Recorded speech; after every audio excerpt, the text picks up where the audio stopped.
יש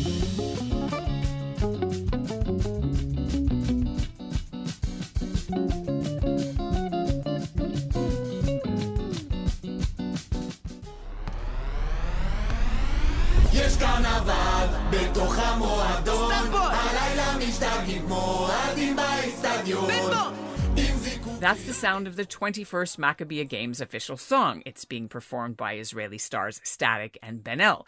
And the so-called Jewish Olympics are due to start on Tuesday in Israel. They're held every 4 years for Jewish athletes from around the world, but the pandemic forced Israeli organizers to postpone it last summer, and so it's happening in 2022. Canada is sending a big delegation, 600 athletes and staff. They've started making their way overseas already, and they'll all likely hear that catchy theme song on Thursday, July 14th, when the opening ceremony happens at Teddy Stadium in Jerusalem. And leading the Canadians in will be 3 flag bearers. Conaire and Taub of Calgary. They're on the under-18 men's volleyball team. And Molly Tissenbaum, a Toronto native who now works in Boston. She's 28, and she'll be in goal for the Canadian women's ice hockey team. And she's actually come out of retirement to play, despite 4 concussions, because women's ice hockey is making its Maccabiah debut, and she's long pushed for this to happen. The nice thing about being involved in an inaugural tournament is that there's no powerhouse. There's no perennial champion. We have no reason to be nervous or scared because we're all starting from zero. And I think that's a really cool opportunity to come in with no expectation, no pressure. Just go out there and play the game that you've been playing for the last 20 years. That's a really exciting opportunity. And I do think that we have a really good shot at coming out on top because of that. I'm Ellen Besner, and this is what Jewish Canada sounds like for Thursday, July the 7th, 2022. Welcome to the CJN Daily, sponsored by Metropia.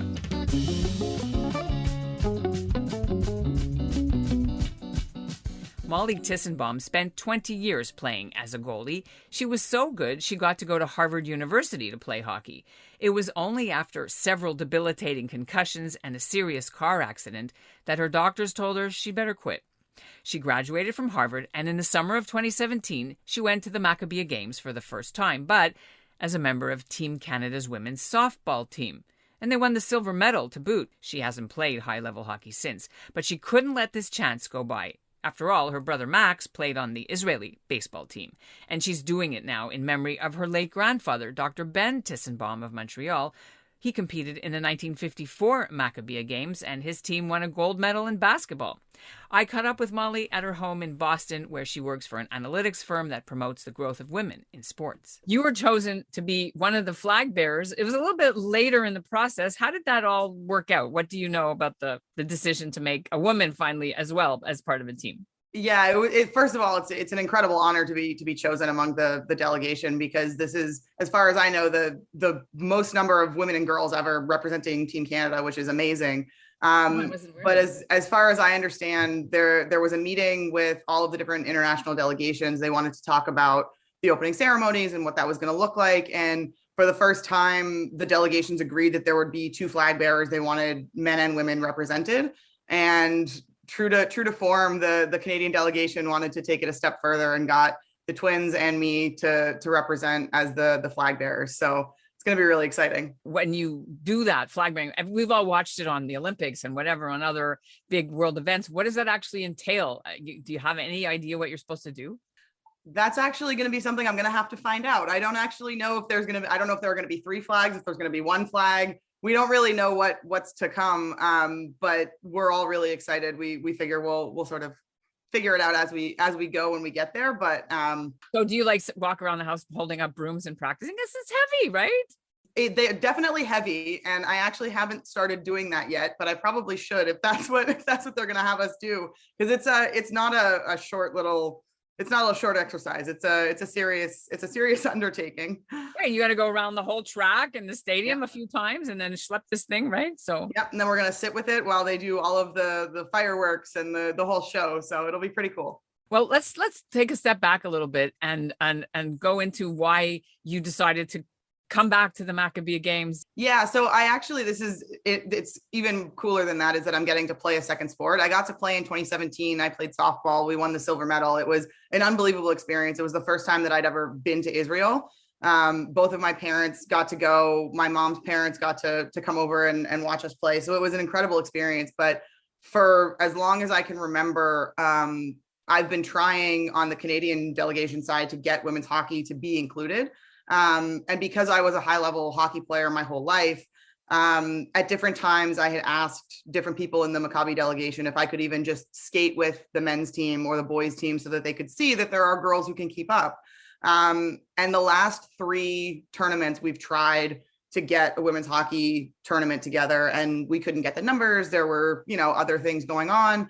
And when this, when the option to come back and play softball came up, I was thinking about it. Obviously I had a phenomenal time. We medaled. It was great. I wanted to come back to Israel. But once there was some sort of momentum on maybe we'll be able to get women's hockey, it was, we were all in trying to make it happen because it's been a dream, for a long time. And it's really going to be something cool to be part of the first ever Maccabi women's hockey tournament. How is it having, and we're taking a picture about Jews in hockey, how is it having Zach Hyman doing so well now for, Jews in this sport? How helpful, and having the Quinn brothers, although they're not really. Yeah. I mean, Zach Hyman, Adam Fox, there are a couple of them now who are happy to, be the Jewish athlete. And I think a lot of us, I'm sure if you talk to a lot of us, we were one of or the only on a lot of teams. I got lucky throughout my career in high school and college. There were at least a couple of Jewish athletes on all of my teams, but it really is a cool thing that it's not, it's not something that you have to push to the side in order to be an elite athlete anymore. It's a thing that we can talk about. You can be an elite athlete and you can be Jewish, and that doesn't have to feel uncomfortable or like you have to sort of separate those two things. And that for me is, again, coming back to why I decided this was the right thing to do. The ability to compete at the highest level, be a Jewish woman, and bring that whole thing together. It's an opportunity that you can't pass up. Except if you go to Harvard, but that's another story. How does that impact you, that whole BDS Harvard Crimson situation? I'm sure you've been following it, right? Did you were watching what was happening? I've signed all the petitions. I wrote into the faculty. I have no problem, speaking out against the parts of Harvard that I think, I truly believe that if you love a thing, you have to be able to look at it good and bad. And I feel that way about the university and sports and the whole experience in general. And so I certainly don't agree with their stance, but it's also nice to be able to know that, again, there are other Jewish people on campus who are taking a stand, some other athletes who are also taking a stand, that, this isn't something that represents all of us. We're not a monolith. Meanwhile, the other flag bearers are Conaire and Nick Taub from Calgary. Their father is a former Olympic wrestler. Their mother ran track, but the lanky 18-year-old's sport of choice has always been volleyball. This will also be the twins' second appearance at the Maccabiah Games, and it'll be even more meaningful because they're planning to do their bar mitzvahs again at the Western Wall while they're there. I caught up with them at training camp in Toronto just before they jumped on the Team Canada flight to Israel. Nick Taub speaks first.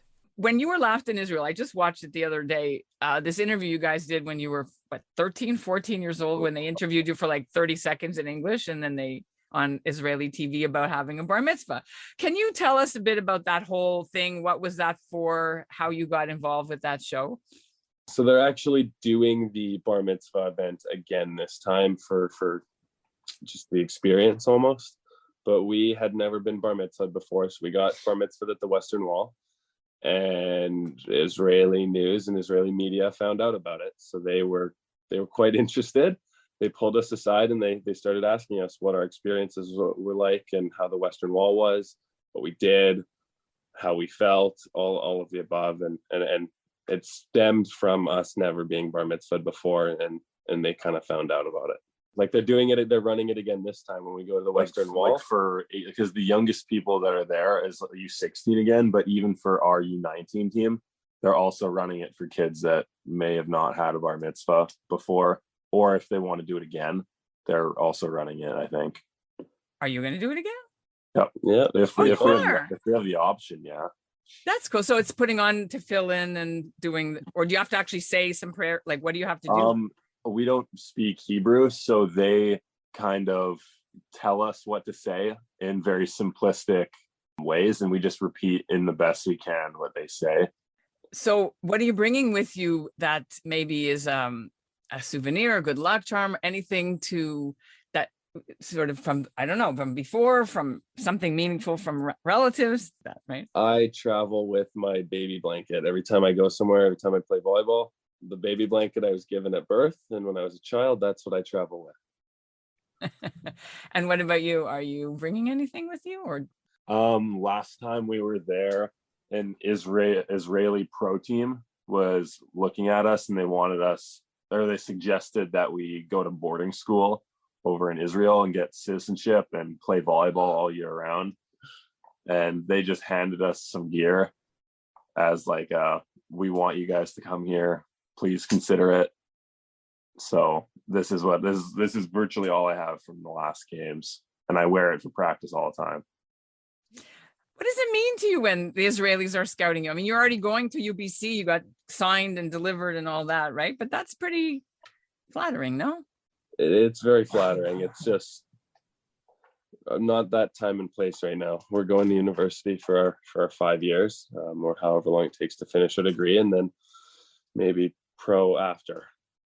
So in hockey, we have Zach Hyman, but who has been your role models in pro or international competition that's Jewish in the sport? I would have to say Josh Benstock. He played a bunch of volleyball indoor and then switched to beach volleyball and happened to make the Olympic team for beach volleyball.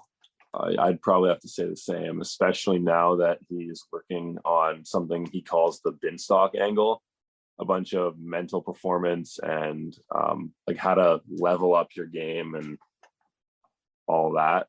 I think he's definitely stepped it up even after retiring from the sport. What advice, now you're second time Maccabiah athletes, but what advice are your dad and your mom giving you, because they've done so many more international competitions, right, than you have? So can you share a little bit if they've given you any advice about how to deal with this?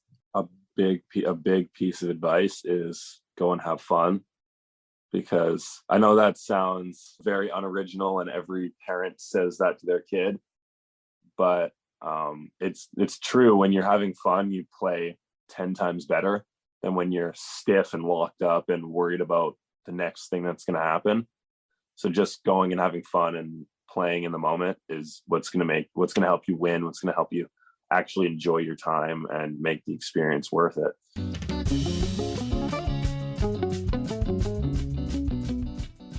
Although Team Israel usually cleans up at the Maccabiah and Team USA came in second in 2017, Canada came in third last time, winning nearly 80 medals, including gold for the men's hockey, golf, men's softball, swimming, track tennis, the endurance triathlon, and beach volleyball. If you want to follow Team Canada's games and results, the link is in our show notes. And that's what Jewish Canada sounds like for this episode of the CJN Daily, sponsored by Maccabiah. Integrity, community, quality, and customer care.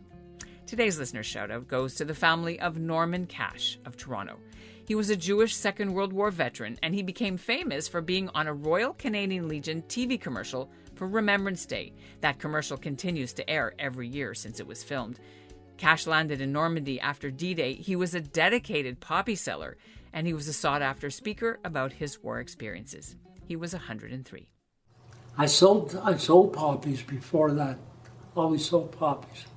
And it brings back memory of your buddies that gave the ultimate sacrifice, who's still there. And you think of them, boys. I think of them as heroes.